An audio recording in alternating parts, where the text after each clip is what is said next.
Hello po sa inyong lahat, ang mga ka-JP at welcome back po muli sa ating munting channel. For today's videos po, pag-uusapan po natin, ito pong tungkol sa anomalyang solar project nitong mag-inang si Legarda at Lebiste. So, ito pong si dating Mayor Lito Atienza ay tetestigo daw po laban sa dalawang ito. Okay, panoodin at komentuhan na po natin ito. Pero bago ang lahat, wag po sanang kalimutang mag-like at mag-subscribe. Maraming salamat po. Under preliminary investigation na mga reklamong graft at plunder laban sa mag-inang sina Senador Loren Legarda at Congressman Leandro Leviste.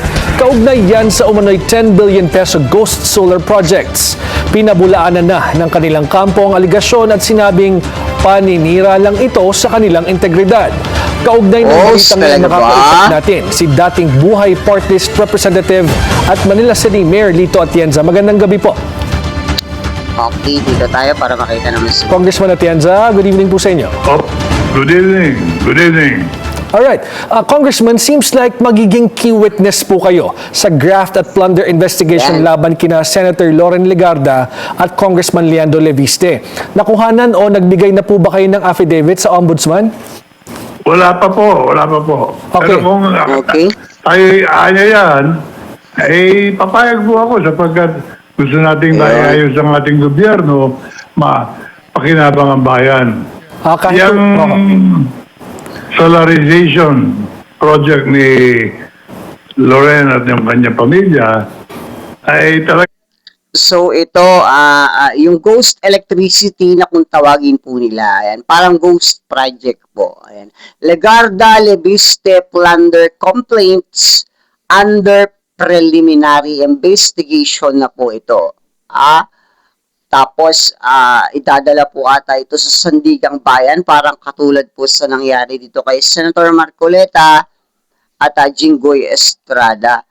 Grabe, pinapanood ko po itong videos nitong tungkol po dito sa maanumalyang solar project na ito. Grabe po talaga itong mga Duterte, no? Kasi under administration pa po ni Duterte ito nangyari.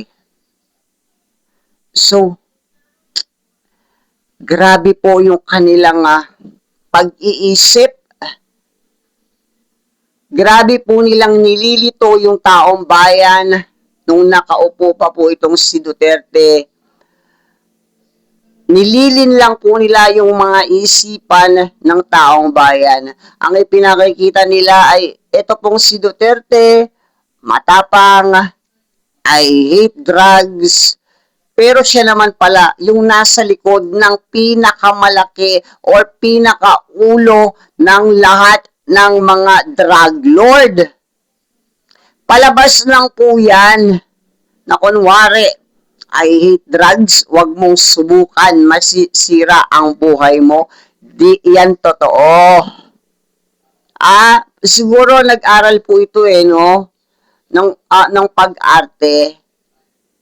Yung pagpapatawa niya, the way ng pananalita niya, yung putang ina, ganon yung mga nagugustuhan ng mga inutil. Mga mangmang na DDS supporters.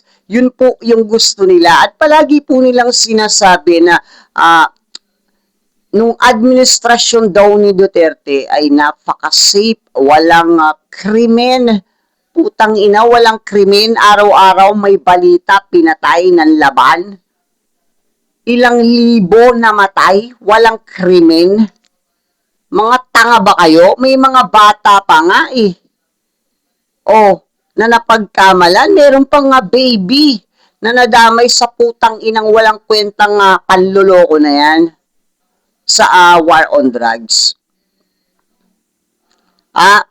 Tapos, the way ng tawag dito, pagmumura niya sa Diyos, pambababoy niya kay Pope, yun yung mga nagugustuhan ng mga Duterte. Isingit din natin itong Wait lang, bakit ipinasok natin si Duterte dito? Kasi siya po, administrasyon niya po nangyari ito. Ah? Administration po ni Digong Duterte nangyari itong ginawa ng mag-inang ito dyan po sa solar project, dyan sa Ghost Electricity. Eka nga ni Ombudsman, na kuryente po tayo ng 20 inang ito. Grabe po, no? Akala ko wala nang sasahol dito po sa ilang senador na nakasuhan ng plunder. Pero grabe po ito. Bilyones po ang pinag-uusapan dito, ha? Hindi po milyones. Ibinenta po yung prangkisa, kumita, tapos na. May ginawa man daw, iilan lang. Grabe. Doon po sa mga mangmang, ang utak na until now ay naniniwala pa rin sa mga Duterte, hindi na po natin yan kayang baguhin pa. Nakikita po kasi natin yan sa mga legit na nagla-live survey. Si KRTV, panoorin niyo po yung kanyang vlog. Live po yung kanyang mga survey at tinatanong po Duterte o Robredo, ganyan.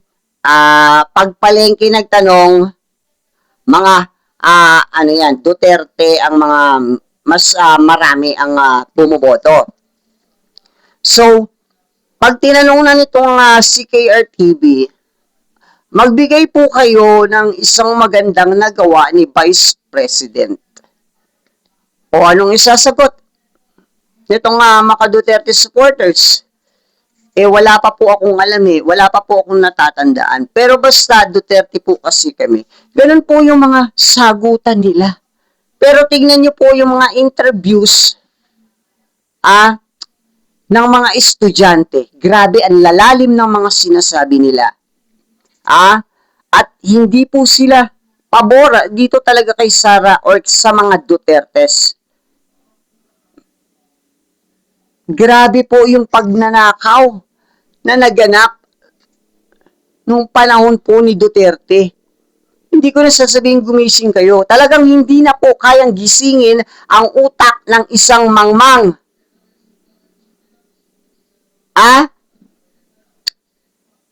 Grabe. Napaniwala kayo ni Duterte sa mga funny talks niya, ang mga pagmumura niya, paglaban kuno sa ganon, pero yung pala siya ang nasa likod nun. Diba? Kung natatandaan nyo, bago makulong itong matandang Duterte na ito, si Trillanes. Diba? Ginamit ni Duterte yung funny talks niya, yung mga galawan niya. Nung tinanong dun sa Congress na kung willing ba siyang pumirma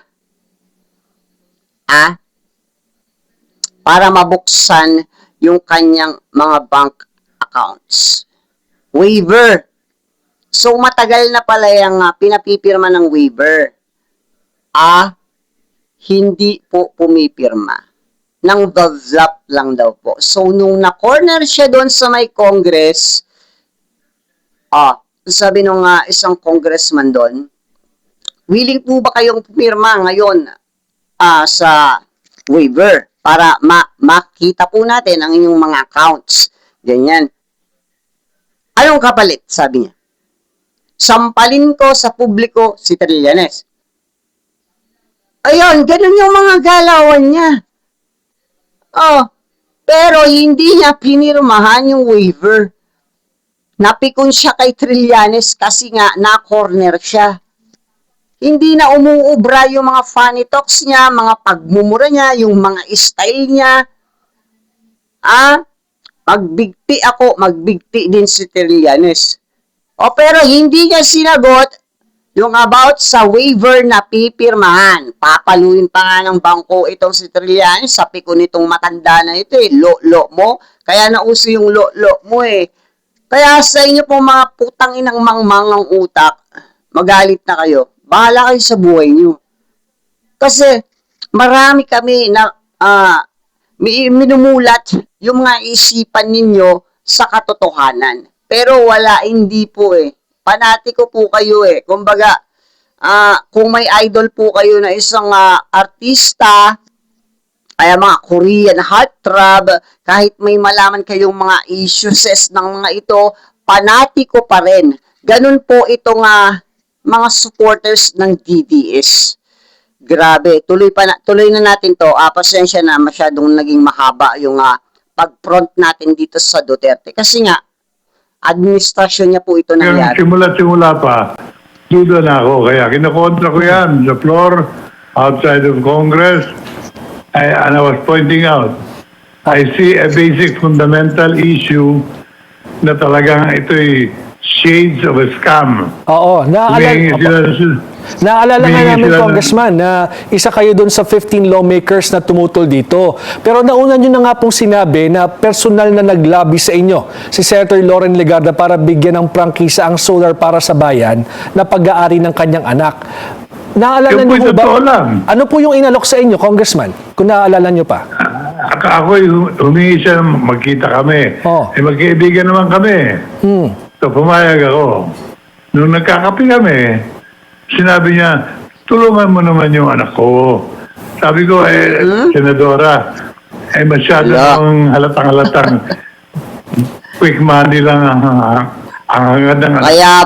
Kaya pala guys, wait lang pasingit. Kaya pala nasabi nitong si Ombudsman Remulla na pati po itong si Legarda ay may kinalaman. So siya pala talaga yung lumalakad pa ilalim para ano to yung tawag dito, yung franchise o yung mga budget sa solar. Ano? Totoo pala. Kasi nagtataka ako ba't kasama si Legarda. Okay, tuloy natin to. No. Bakit? Yung kanyang proposal sa Kongreso, ang capitalization ng Solar Philippines, kumpanya niya, ay 1 million pesos. Pero ba naman magsusolar? Grabe! Puhunan mo 1 million? Tapos ang naging budget dyan sa solar project is bilyon. Tapos nung nakuha mo na yung franchise, ibinenta mong putang ina mo ka, tapos kumita na kayo. Grabe, no? Ang tigas ng mukha nitong mag-ina na to. Sa buong Pilipinas na ang gagastusin ay 1 million pesos. Sabi ko, doon pa lang kitang-kita ko na yan ay hindi totoo. Alam ko plano nyo dahil kinausap ko lahat ng mga solar providers sa bansa. Isa lang ang kanilang punto de vista. Ikukuha ng prangkisa yan, ibebenta yan sa mga foreigners. Foreign companies, gagawa sila ng billion piso. Congressman, naalala nyo ho kung ano yung inalok sa inyo ni Senator Legarda o kung meron man o wala? Ito kanyang salita. Sabi niya, alam mo dito, chairman ako ng Committee on Appropriations sa Senado. Okay.